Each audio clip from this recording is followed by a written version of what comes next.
Saludos, esta es la voz de Heidi Calero con otra cápsula sobre la economía de Puerto Rico.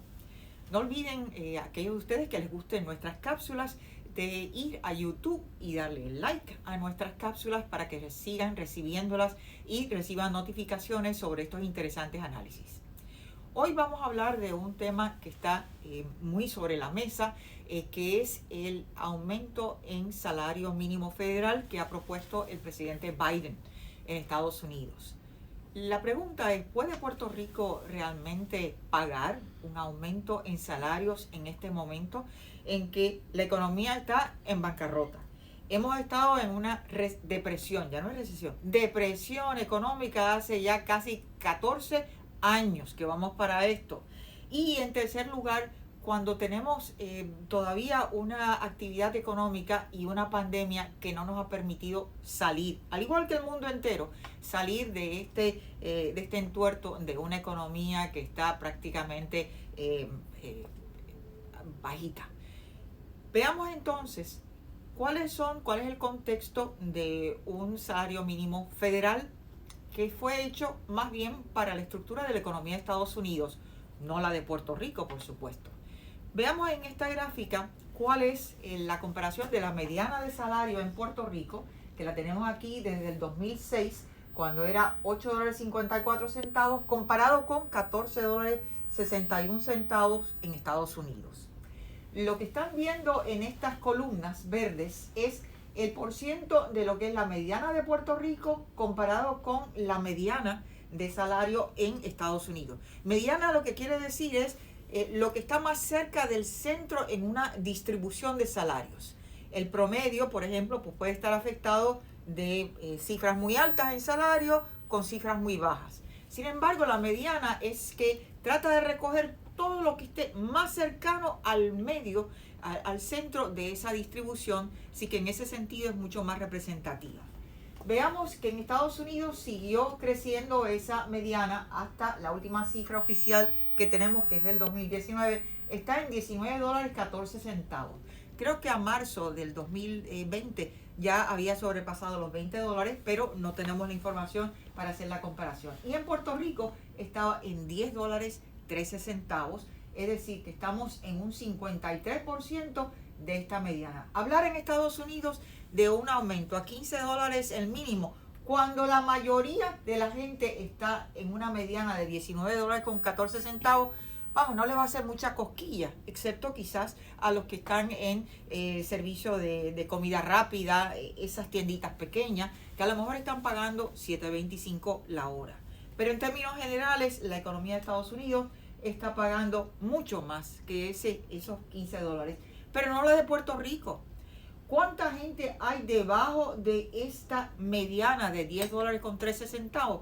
Bueno, al 2019 habían cerca de 275,000 personas que estaban por debajo de esa mediana de esos $10.13. Lo que quiere decir que aquí hay muchas más personas que están cerca de ese salario mínimo y que van a estar más impactadas adversamente, no necesariamente porque van a recibir más dinero, van a estar empleadas. Ahí es que está el nudo gordiano de esta discusión. Veamos el contexto también. La economía de Estados Unidos, que es esta línea, para el mismo periodo del 2006 hasta el 2019, ha estado creciendo mucho más que la de Puerto Rico. Todo lo que esté por debajo de esta línea horizontal negra implica que es crecimiento negativo, como ha sucedido en Puerto Rico, con muy pocas excepciones, quizá en el 2012 y ahora un poquito en el 2019 que subió a 1.5, pero la mayor parte del tiempo hemos estado en esta depresión económica. Así que tenemos una mediana que es el 53% de Estados Unidos, una mediana de ingresos, ¿no? De salario.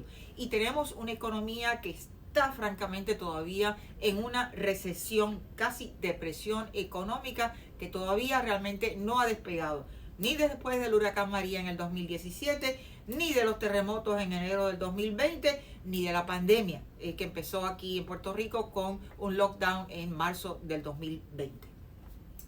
Casi siempre cuando se dan aumentos salariales, para aquellos de ustedes que quizás quieran aumentar su conocimiento de la economía, eso debe estar atado con productividad. Por ejemplo, Si hay un joven que todavía no terminó la escuela superior o quizás la terminó pero no tiene tanta educación, es muy joven y su primera experiencia de trabajo, pues a lo mejor su productividad, lo que produce para el patrono en términos de horas, de producción como tal, si fuéramos en teoría a medirlo, podrían ser $4.25. Si el patrono le paga $7.25, ¿qué quiere decir? Que le está pagando $3 por encima de lo que produce ese empleado. ¿Creen ustedes que eso es viable en el largo plazo? Ciertamente que no. Así que miren lo que está sucediendo en la productividad utilizando un índice del 2012 de base 12, es decir, dividimos el Producto Bruto entre el empleo para saber cuál es esa productividad promedio, ¿no? Y hacemos lo mismo con Estados Unidos utilizando la misma base del 2012. Fíjense que la línea de Estados Unidos ha mostrado ese aumento en productividad, casi un 7% por encima de lo que estaba en el 2012. ¿Qué le ha pasado a Puerto Rico? Observen, estamos en un 89%, quiere decir que hay un 11% en 2019 por debajo de lo que estábamos en el 2012. Así que tenemos una economía en depresión, tenemos una productividad que ha estado reduciéndose y tenemos encima de eso una mediana de ingresos que es el 53% de la de Estados Unidos.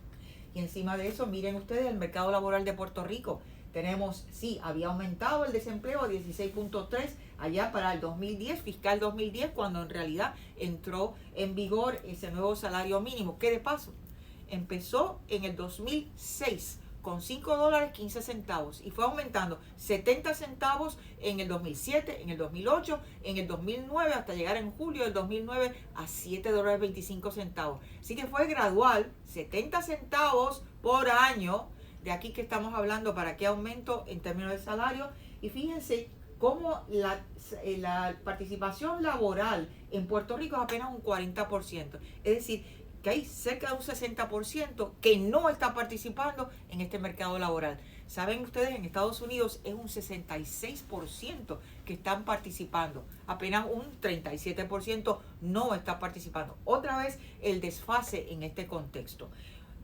¿Cuál va a ser el impacto de ese aumento en salario mínimo? Depende. Va a depender cuán gradual es, a qué sectores va a estar afectando más. Ya les anticipo, porque hay distintos estudios que lo han dicho, que no se sabe realmente cuál es el impacto en términos de empleo, pero que sí va a afectar el comercio al detalle, especialmente en esos pequeños y medianos negocios, que va a afectar en lo que es manufactura. Recuerden que Puerto Rico está tratando de competir a nivel global, y si la mano de obra es más cara porque todas las estructuras salariales suben, pues definitivamente tenemos un problema. Y habrá otros sectores también, de algunos de servicios, pero sobre todo, miren ustedes que el impacto va a ser más en poblaciones más desventajadas, en los jóvenes y en aquellos que no están educados. Así que tenemos un gran problema. Hay que mirar esto con una lupa bien grande y hacer investigación de cuáles pueden ser los escenarios de simulación para este impacto de salario mínimo, antes de que todo el mundo diga, sí, qué bueno que vamos a tener un aumento en salario mínimo federal. Hasta la próxima cápsula.